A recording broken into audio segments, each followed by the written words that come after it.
Industry isn't going to do it. Industry is pulling out of power generation in this country. We're seeing that now. AGL's, Origin, even Horizon Power and WA are all running around trying to get out of supplying new power. Right? They're shutting down coal power plants. They're not replacing them with anything. They're shutting down coal power plants. So this money, all they've done in this whole budget is just increase spending, increase borrowing, moved a heap of numbers around, and gone, look, we're the best people in the world to manage a budget.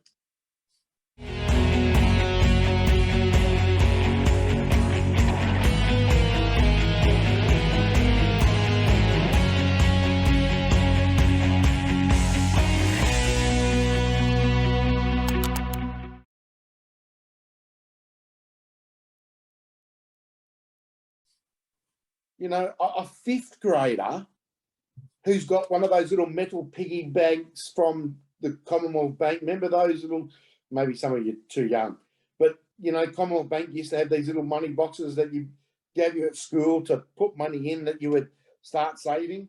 A fifth grader using one of those could write a better budget. That's how bad this is. And it's been lauded by some of the people in the press as a fantastic thing. I did notice, though, The Guardian, the bastion of all lefty newspapers, actually said that it was a pretty bad budget, you know, but they come clean halfway through the article and said it's a pretty bad budget for those of us on the left because we didn't get everything we wanted. So if they're not happy with it, expect them to come out harder and harder in the media for the next budget, which will be in May. So.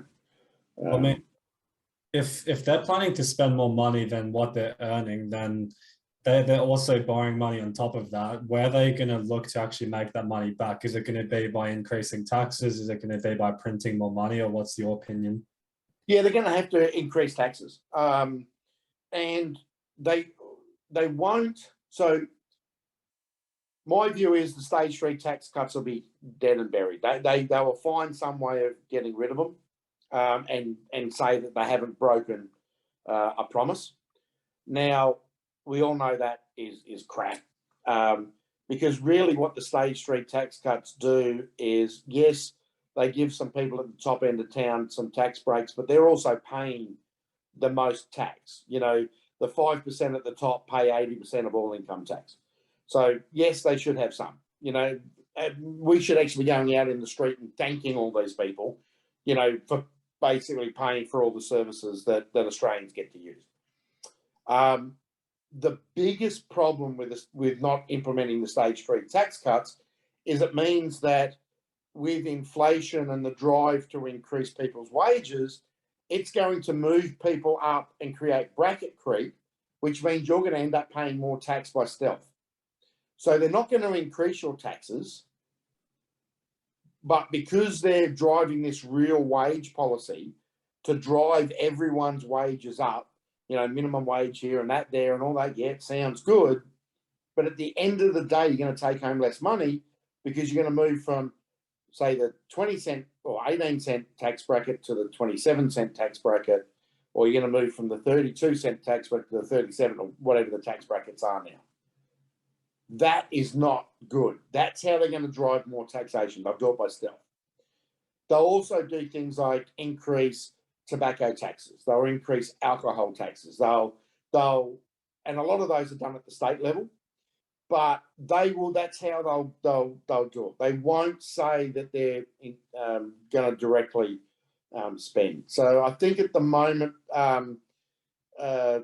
24% of the GDP is taxation, and that's how much of our GDP. So if you work out our GDP, you say $1 trillion, 230 to